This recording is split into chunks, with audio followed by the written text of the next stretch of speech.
يا رسول الله يا نبي لك شفاعة وهذا مطلبي يا نبي أنت المرتجى يوم الزحام اشفع لنا يا خير الأنام. السلام عليكم ورحمة الله وبركاته.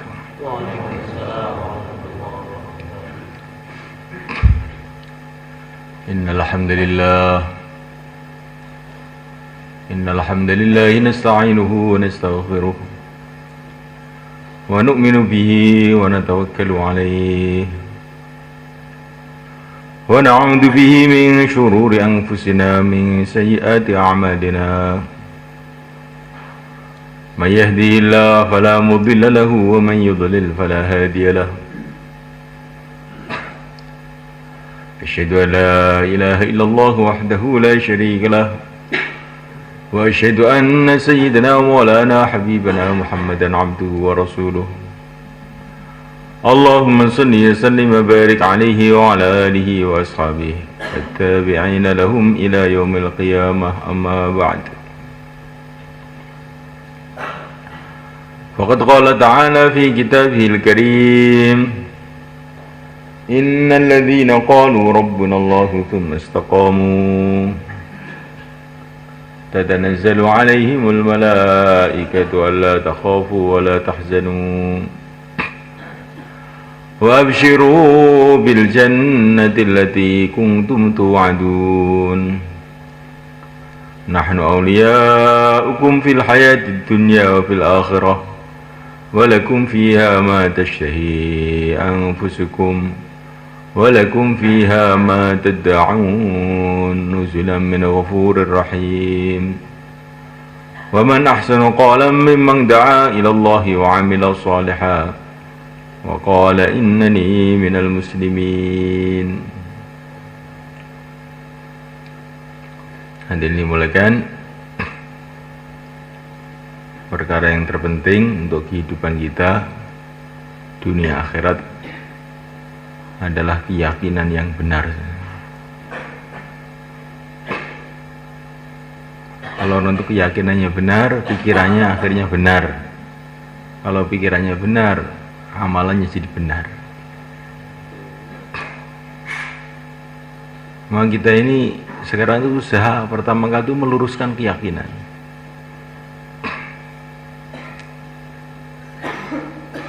Tanamkan dalam hati, pahami dengan otak kita, ucapkan dengan lisan kita. Tiga-tiganya harus ada. Tanamkan dalam hati, pahami dengan otak, ucapkan dengan lisan. Tambah lagi, dengarkan dengan telinga kita. Bahwasanya di dunia ini dan di akhirat dan di mana saja yang berkuasa itu hanya Allah. Yang menentukan segalanya hanya Allah. Tidak ada satu butir pasir pun di alam semesta ini yang ada tanpa Allah. Tidak ada setetes air pun jatuh kecuali dengan ketentuan Allah. Tidak ada mata berkedip, matanya kita, matanya anak kita, matanya istri kita, matanya manusia semua, matanya jin, matanya malaikat, matanya binatang, kecuali semua dengan ketentuan Allah. Tidak ada jantung berdenyut kecuali dengan qudrat dan iradat Allah. Tidak ada orang marah kecuali dengan Allah. Tidak ada orang suka kecuali dengan Allah suka. Tidak ada orang yang dapat hidayat kecuali dengan keputusan Allah. Tidak ada orang yang sesat kecuali bila dia ini dilempar oleh Allah.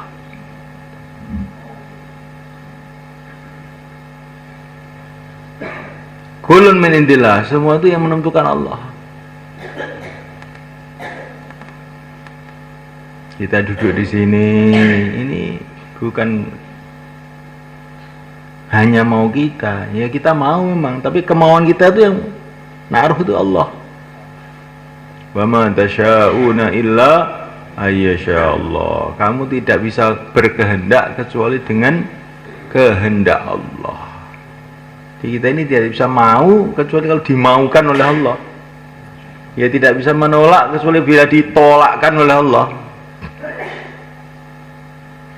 Ya kalau orang sudah punya keyakinan yang benar, baru berpikir benar. Akhirnya semangatnya hanya satu saja, semangat untuk taat pada Allah, cari ridha Allah. Kalau pikirannya sudah benar, akhirnya amalannya benar, amalannya dalam jalan yang diridhoi oleh Allah.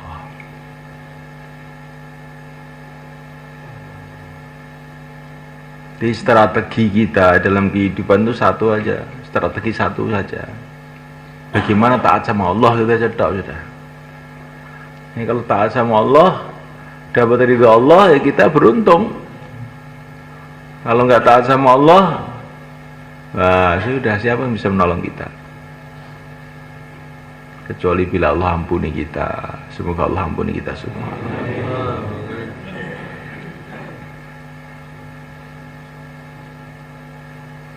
Maka hari-hari kita bicara masalah iman, hari-hari musyawarah,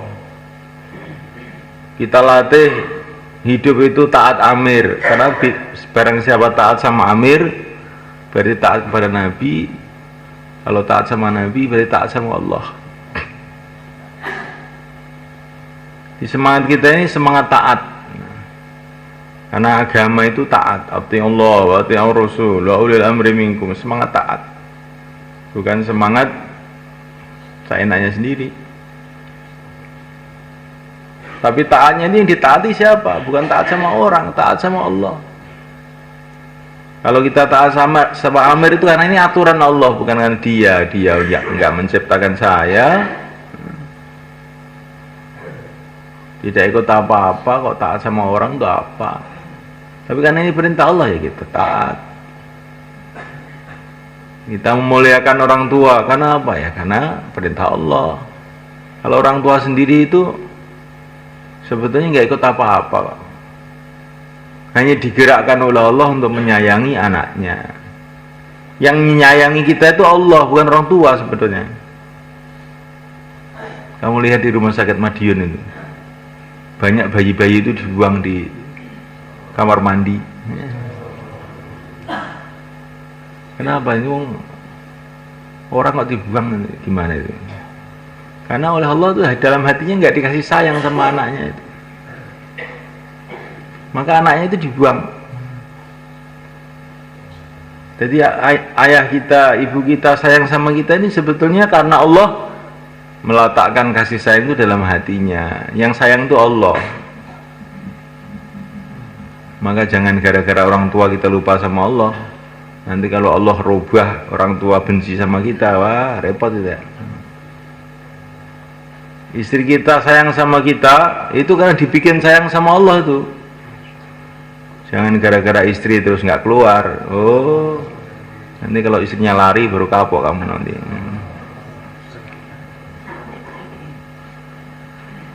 Istri itu hatinya di tangan Allah.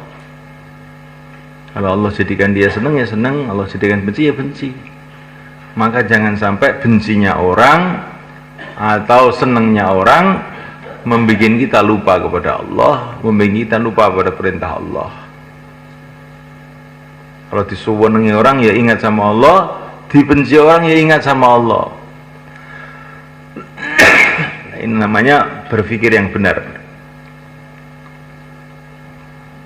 Kalau kita punya keyakinan yang benar, keyakinan yang benar, akhirnya pikiran benar, nah ini sikap kita ini benar. Ya kalau yakinnya nggak benar,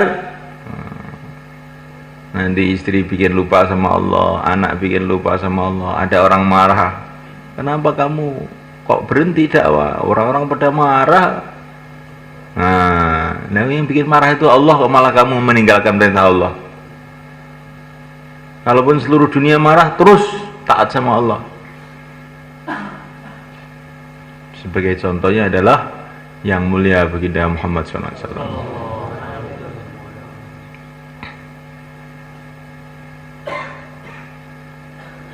Di Mekah semua orang marah, 1-2 aja yang tidak marah ketika Rasulullah dakwah.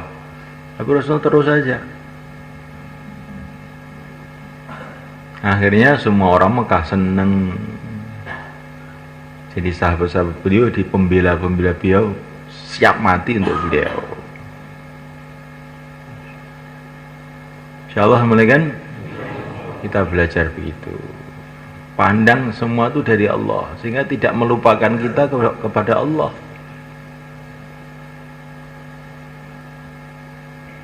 Semua dari Allah. Maka semuanya semua taat. Akhirnya istiqomah. Taat istiqomah, akhirnya pertolongan akan datang kepada kita. Innal ladzina qalu rabbuna Allah tsumma istaqamu fala khaufun 'alaihim wala hum yahzanun. Ini ada orang kemarin bilang sama saya, "Gimana? Mahalah kamu?" Wah, sekarang pada berhenti semua, Pak. Kenapa? Pecah hati. Nah, kenapa kok pecah hati? Ya itu pada kengejosen akhirnya pecah hati. Nah, sekarang bagaimana? Itu karkonya 70 berhenti semua, Pak. Talim nggak ada, nggak ada. Nah, terus kamu bagaimana? Ya saya ikut berhenti, nggak ada temannya. Oh gitu. Kamu jangan bilang begitu. Yang menyatukan, yang memecahkan itu Allah. Lau anfaqta ma fil ardi jami'a ma alafta baina qulubihim. Kalau kamu infakkan segala sesuatu yang ada di bumi ini, tidak bisa kamu menyatukan orang. Walakinna Allah fa'alafa bainahum. Yang menyatukan itu Allah. Sekarang kita buat amal terus saja. Nanti kalau Allah sudah waktunya menyatukannya, satu sendiri.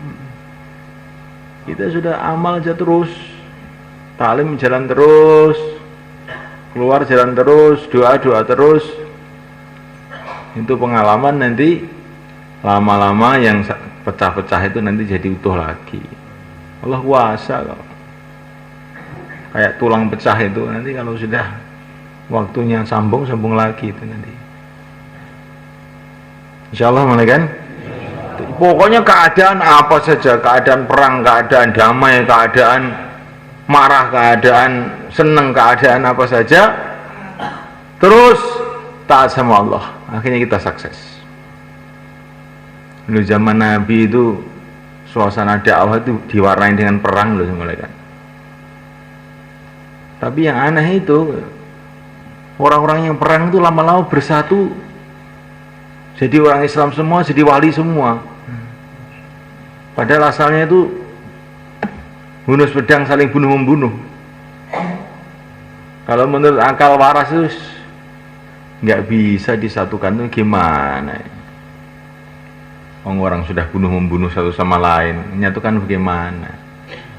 Tapi Allah sudah menyatukan ya satu. Makanya walaupun ada gegeran, terus dakwah saja. Terus doa terus buat amal sesuai dengan perintah Allah. Jangan terkesan dengan keadaan dan suasana. Jadinya bagaimana urusan Allah bukan urusan kamu. Terus saja. Nanti pada akhirnya Allah akan kasih jalan keluar. Bagaimana jalan keluarnya ya nggak tahu, pokoknya terus saja. Insyaallah kan? Nah, inilah maksud kita 4 bulan 40 hari itu. Biar nggak terkesan dengan suasana keadaan, terus lurus. Namanya istiqomah.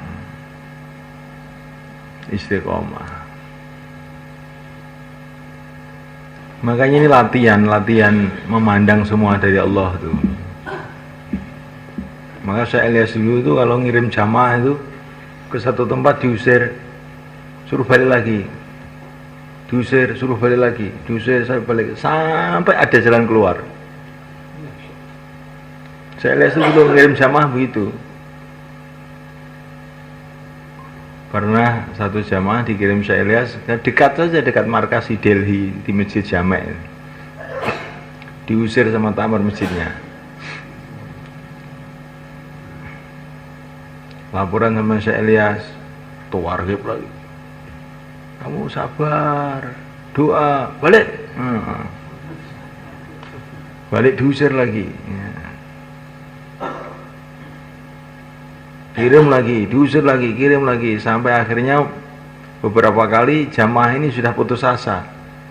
Maka mereka malam hari kembali ke markas, musyawarah sendiri. Pokoknya kita nanti habis sholat isya pulang aja. Jangan pamit sama Syekh Ilyas. Nanti kalau pamit ditarget lagi, suruh berangkat lagi kita. Sudah nggak mampu lah kita ini. Ya sudah, tapi anulah, istirahat dulu, capek sudah kita ini. Mereka sudah mufakat, nanti habis isya pokoknya habis istirahat pulang, nggak usah pamit. Nah, tapi ketika jamaah ini tidur, satu orang itu mimpi jumpa sahabat. Nah, saya ini sahabatnya Rasulullah, kamu tuh baru diusir begitu aja kok sudah putus asa. Kami dulu tuh dipentungi, lempari batu nggak putus asa. Kamu baru diusir begitu aja kok putus asa. Hanya bangun tidur cerita sama temannya, saya ngimpi ketemu sahabat. Saya dicaci-caci katanya gitu aja kok putus asa. Lu saya ngimpi sama begitu. Nah, ternyata satu jamaah mimpi bareng sama. Terus gimana nih? Kita berangkat lagi loh gitu. Berangkat lagi ke Masjid Jamek itu. Ternyata takmirnya itu sudah jemput di depan. Maka jamaah ini khawatir, itu sudah di depan tuh mau diusir lagi gitu. Ternyata tidak, dipersilakan, silakan. Malah sudah disiapkan makan lagi sama takmirnya itu. Maka jamaah itu heran. Ada apa ini kok tahu-tahu kita diterima? Kita kan sudah diusir beberapa kali di sini. Nanti habis makan saya kasih cerita. Tadi malam itu saya ngimpi jumpa Rasulullah. Saya dimarahi. Kenapa jamaah saya kamu usir? Itu. Saya ketakutan ini. Pokoknya kamu akan saya terima sebaik-baiknya di sini. Kalau Allah tuh ingin menyelesaikan itu nggak usah repot-repot. Ya. Allah punya sejuta jalan untuk menyelesaikan. Dikasih mimpi itu sudah bingung semua. Tapi kalau Allah mungkin masalah juga mudah saja. Ini Nabi Yusuf gara-gara mimpi diusir oleh saudaranya, masukkan sumur, ini gara-gara mimpi aja. Jadi kalau Allah ingin menyelesaikan masalah itu mudah. Tapi kalau Allah ingin bikin masalah juga mudah semua bagi Allah. Maka jangan sampai masalah itu membuat kita lupa kepada Allah.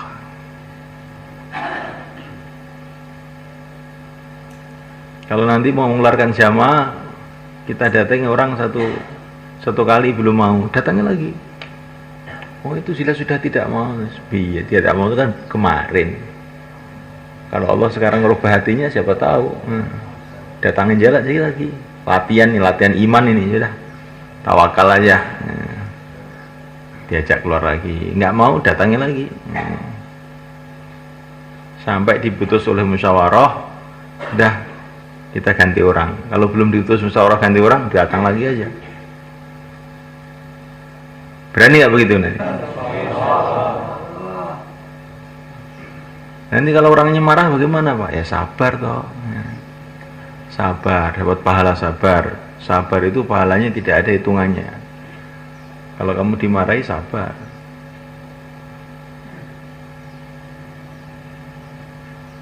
Kemarin tuh jamaah kita kirim ke Aceh, cerita sama saya itu. Jamaah santri.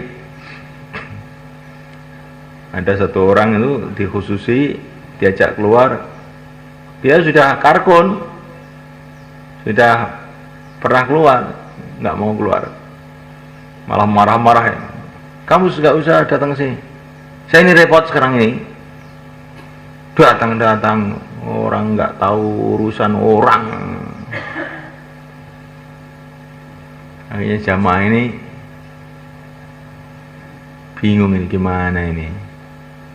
Dan orang-orang itu teman-teman dakwah di situ sudah tahu semua. Orang itu paling sulit itu orang itu. Akhirnya jamaah ini baca Yasin 41 kali malam. Nggak tidurnya sedikit. Besok datangi lagi, baru didatangi, saya sudah mau keluar sekarang, langsung berangkat. Gimana itu? Kemarin nggak mau marah-marah, kok sekarang nggak usah ditarget langsung berangkat, gimana? Akhirnya jamaah ini paham bahwa hati manusia di tangan Allah. Jadi kalau baru sekali usuli terus kapok, nggak datang lagi kita, nanti kita ini pengalamannya jadi sedikit. Hanya pengalaman dakwah saja, belum punya pengalaman nusratullah. Jadi kalau kita sabar, terus lagi, lama-lama nanti dapat pengalaman macam-macam. Dakwah terus, doa terus, sesuai dengan musyawarah. Kenapa kamu sedih? Dakwah itu yang gembira, itu kalau sedih nanti orang nggak mau keluar ini. Dakwah itu gembira, dapat amalnya Rasulullah, senang gitu. Fabidzalika falyafrahu. Jangan dakwah sedih begitu, nanti menyedihkan nanti lama-lama. Ngantuk Pak, itu bikin umat ngantuk ini akhirnya nanti.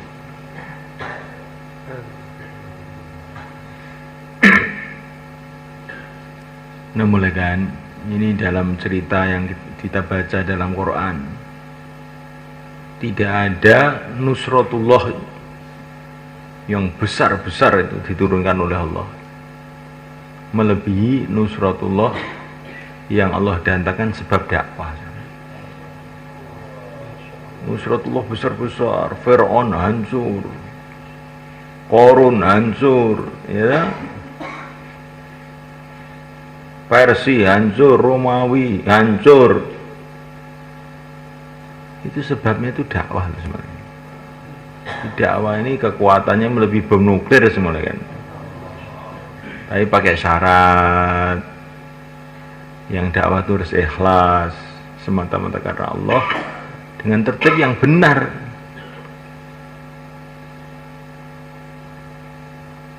Tertib yang benar, tertibnya Rasulullah SAW. Hatinya betul-betul tawajuh pada Allah. Maka keluar nggak boleh bawa HP. Siapa yang bawa HP? Nggak ada ya? Alhamdulillah. Itu bikin kita tidak tawajuh, nggak konsentrasi dalam amal. Nah, ini kalau dakwah dengan ikhlas, dengan tertib, tawajuh pada Allah, ini tidak ada kekuatan di alam semesta yang Allah turunkan melebihi dakwah.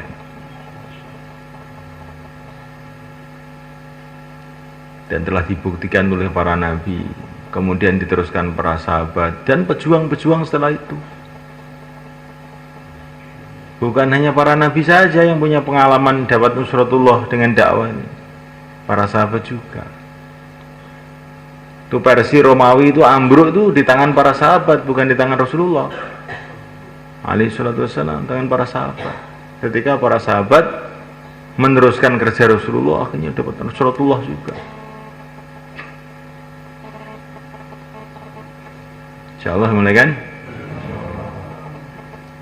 Bukan itu saja, ulama-ulama, aulia-aulia, pejuang-pejuang setelah itu. Sampai sekarang, coba kita renungi Syekh Muhammad Ilyas Nidhamuddin itu. Siapa yang pernah ke Nidhamuddin? Coba, angkat tangan. Ya, Nidhamuddin. Kamu lihat Nidhamuddin itu. Masjid kecil begitu. Zaman saya Ilyas itu masjidnya kecil, sekarang sudah besar. Dari masjid semacam itu di negara yang miskin seperti itu, kok bisa menggerakkan orang kemana-mana di seluruh dunia itu. Nah, coba Apakah ini tidak nusratullah? Di Indonesia itu orang Nizamudin itu punya apa? Punya sawah, punya ladang, punya menteri, punya kedutaan, nggak punya apa-apa. Ya, kok bisa nggerakkan orang, termasuk kita ini digerakkan sama mereka. Bukan di Indonesia saja, di Amerika, di Eropa, di Jepang, di mana-mana seluruh dunia. Ini nusratullah, ini pertolongan Allah.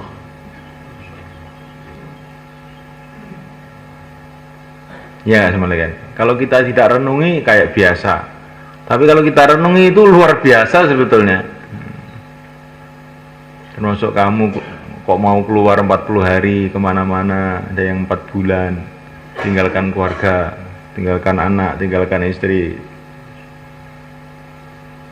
Kok ya mau tuh kamu itu? Kamu itu bukan mau, dimaukan sama Allah. Karena ada nusratullah datang. Asbabnya mujahadahnya orang-orang sebelum kita, tahu-tahu kita 4 bulan.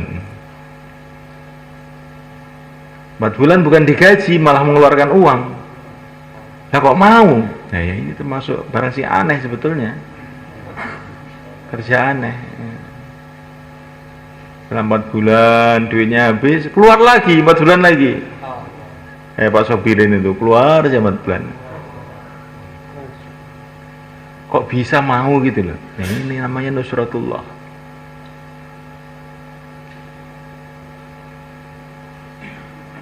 Jadi sebetulnya nusratullah itu banyak datang hari ini juga.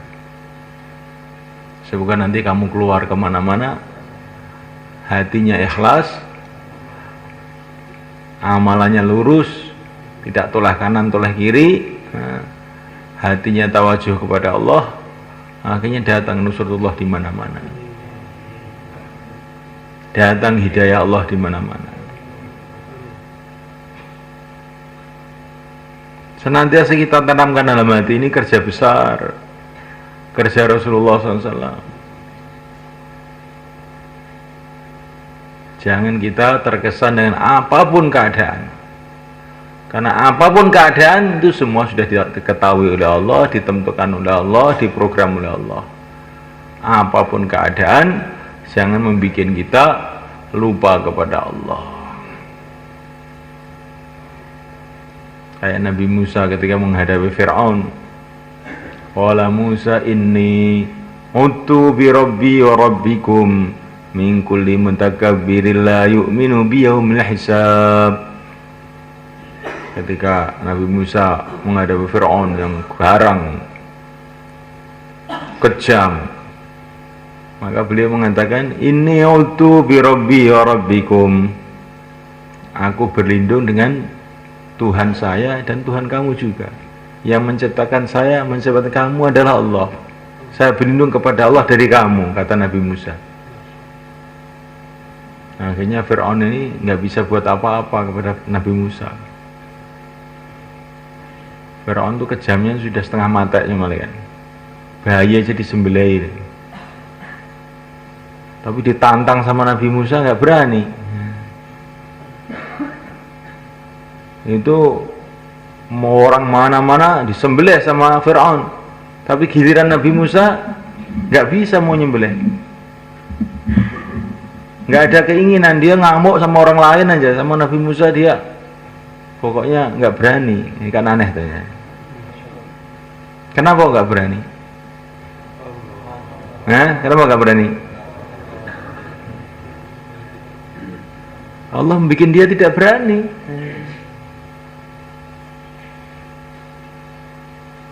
Kalau Allah membuat dia berani, jadi berani. Allah membuat dia tidak berani, tidak berani. Asbabnya Nabi Musa itu doa, ya Allah, hati saya ini kok takut sama Fir'aun ini. Keluarkan rasa takut ini dari hatiku, masukkan di hatinya Fir'aun. Nah, ini doanya Nabi Musa. Ini keterangan ini dalam kitab Durul Mansur. Ketika Nabi Musa masuk di Mesir, maka beliau ini ngeredak Fir'aun yang musuhnya. Ini Fir'aun ini kalau marah itu pedang yang keluar. paling kita dimarahi sama takmir masjid aja. Karena nggak boleh, cuman gitu aja. Tangan yang keluar. Kalau Firaun itu pedang yang keluar.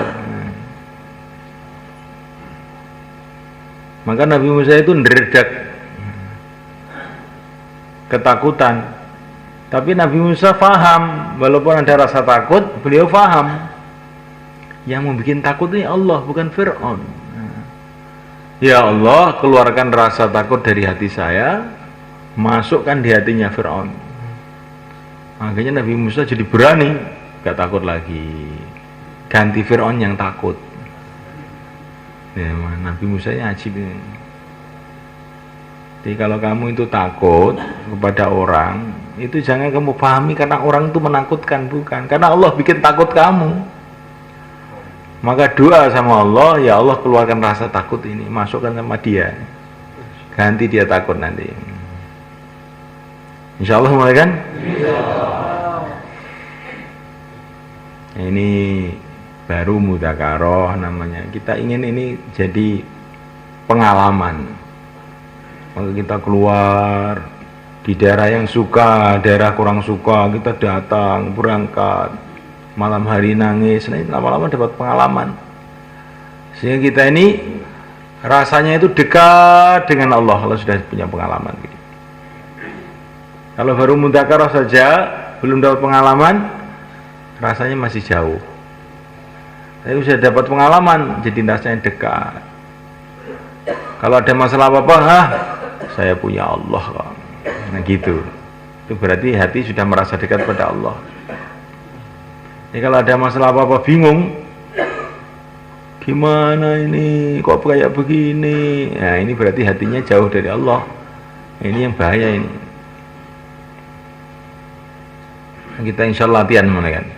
Yang mau keluar semua berdiri ke selatan. Alhamdulillah.